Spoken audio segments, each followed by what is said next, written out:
প্রথম দিন প্রচারে নেমেই অসুস্থ হয়ে পড়লেন বসিরহাটের বিজেপি প্রার্থী রেখা পাত্র। সূত্রের খবর, রেখা ডিহাইড্রেশনের সমস্যায় পড়েছেন। প্রার্থী হওয়ার পর প্রথম বুধবারই সন্দেশখালীতে এসেছিলেন প্রার্থী রেখা পাত্র, আর তাকে ঘিরে উচ্ছ্বাস দেখা গিয়েছিল এলাকার মা বোনেদের মধ্যে। সকালের দিকে ভালোভাবে প্রচার শুরু করলেও বেলার দিকে গরমে অসুস্থ হয়ে পড়লেন বলে দাবি বিজেপি নেতাকর্মীদের। রাতের দিকে একটি বেসরকারি হাসপাতালের বেডে শুয়ে থাকতে দেখা যায় তাকে। যদিও বিজেপি নেতৃত্বের দাবি তার শিশুকন্যা অসুস্থ থাকায় তিনি সেখানে গিয়েছিলেন, তবে তার অসুস্থতা ঠিক কতটা সেই বিষয়ে কেউ কিছু মুখ খুলতে রাজি হননি। এখন দেখার আদৌ বৃহস্পতিবার তিনি প্রচারে নামেন কিনা। আর এ নিয়ে আমাদের কালিক তপনের কি রিপোর্ট দেখাবো। বসিরহাট লোকসভা কেন্দ্রের বিজেপি প্রার্থী রেখা পাত্র মাত্র কয়েকদিন হলো বিজেপির যে দ্বিতীয় প্রার্থী তালিকা, সেই প্রার্থী তালিকাতে তার নাম রাখা হয়েছে এবং প্রার্থী তালিকায় নাম ঘোষণার পর থেকেই কিন্তু তিনি প্রচারের কেন্দ্রবিন্দুতে। তার কারণ একটাই, রাজ্য রাজনীতি তথা দেশের যে রাজনীতিতে একটি বড়সড় প্রভাব ফেলেছে সন্দেশখালীর শেখ শাহজাহান, শিবু হাজরা, উত্তম সর্দারদের যে গ্রেপ্তারের ঘটনা এবং সে সময়ের যে পরিস্থিতি, জনরোষের যে ঘটনা ঘটেছিল, সেটা কিন্তু রাজ্য রাজনীতির পাশাপাশি দেশের রাজনীতিতে অবশ্যই প্রভাব ফেলেছে। এবং সেই সন্দেশখালীর যে প্রতিবাদী মুখ রেখা পাত্র, তাকে এই মুহূর্তে বসিরহাটের প্রার্থী করা হয়েছে বিজেপির তরফ থেকে। এবং প্রার্থী ঘোষণার পর তিনি প্রথম বুধবার সন্দেশখালীতে এসেছিলেন। সন্দেশখালীতে আসার সময় অর্থাৎ ধামাখালী থেকে তিনি যখন যন্ত্রচালিত নৌকায় চেপে সন্দেশখালীর পাড়ে আসেন, সে সময় দেখা যায় যে এলাকার কয়েক হাজার মহিলা তারা কিন্তু তাকে স্বাগত জানাতে নদীর পাড়ে হাজির হয়েছেন এবং শঙ্করধ্বনি, উলুধ্বনির সহযোগে তাকে স্বাগত জানানো হয় সন্দেশখালীর বুকে। এরপর দেখা যায় যে সন্দেশখালীর বিভিন্ন প্রান্তের মা বোনেদের সঙ্গে নিয়ে রেখা পাত্র তিনি সন্দেশখালীর বেশ কয়েকটি মন্দিরে যান। তার মধ্যে কালী মন্দির, শিব মন্দির, শনি মন্দির, হরি মন্দির, এই মন্দিরগুলোতে তিনি পুজো দেন। দিয়ে পূজারীদের কাছ থেকে আশীর্বাদ নেওয়ার পাশাপাশি তিনি নিজের বাড়ি অর্থাৎ সন্দেশখালীর যে পাত্রপাড়া, সেই পাত্রপাড়ার বাড়িতে যান। তবে এই গরমের কারণে, অতিরিক্ত গরমের কারণে তিনি অসুস্থতা বোধ করেন বলে বিজেপি সূত্রে জানা যায় এবং তারপর তিনি বাড়িতে বেশ কিছুক্ষণ রেস্ট নেন। তারপর দুপুরের পর অর্থাৎ প্রায় বলা যায় যে বেলা 3টে নাগাদ তিনি কলকাতার উদ্দেশ্যে রওনা হন। এরপরে রাতে একটি খবর রটে যে বিজেপির যে প্রার্থী, বসিরহাটের প্রার্থী রেখা পাত্র এইমসে ভর্তি আছেন অসুস্থতার কারণে। যদিও এই খবরটি নিয়ে কিন্তু একটা ধোঁয়াশা তৈরি হয়।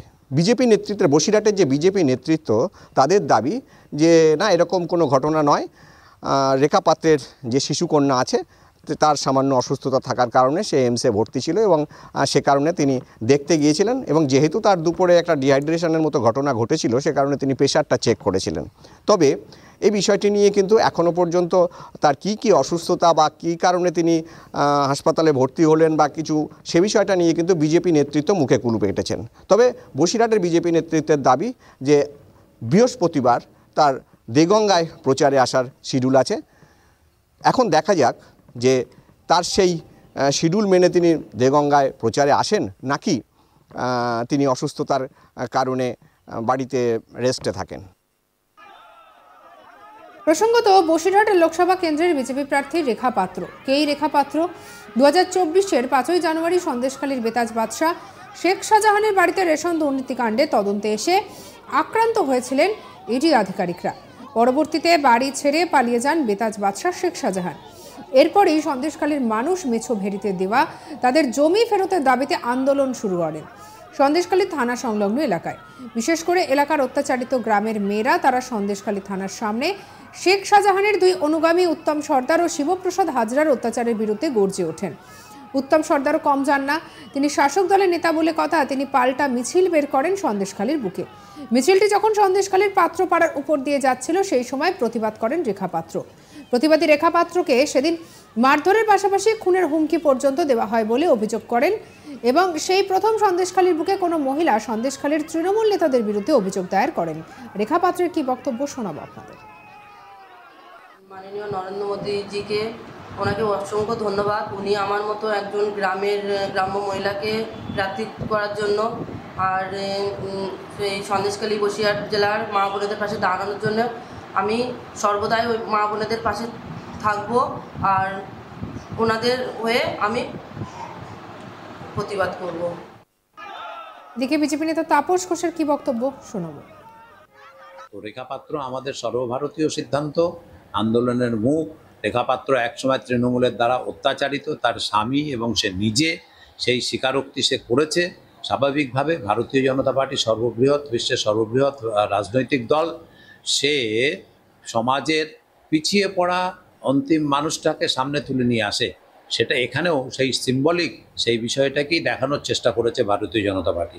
এখানে ক্ষোভ বিক্ষোভ হওয়ার কোনো কারণ আছে বলে আমি মনে করি না। আর এবারে একেবারে দেখা গেল রেখা পাত্র তিনি প্রচারে নেমে পড়েছেন, তবে প্রচারে নেমে তিনি অসুস্থ হয়ে পড়েছেন এমনটাই খবর সামনে এসেছে। দেখুন সেই প্রচারের ছবি।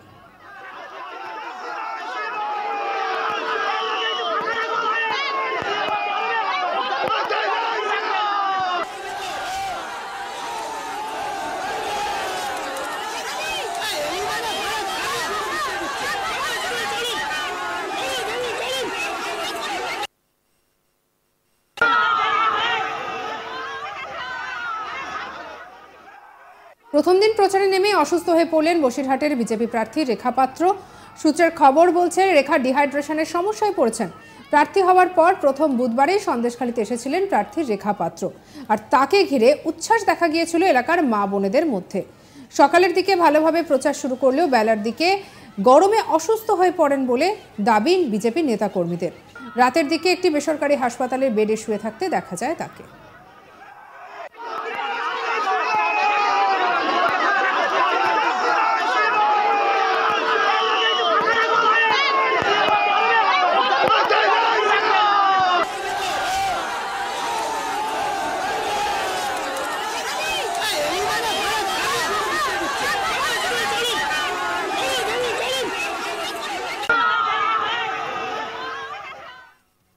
সঙ্গে রাখুন আজ তাক বাংলাকে, সাবস্ক্রাইব করে নিন।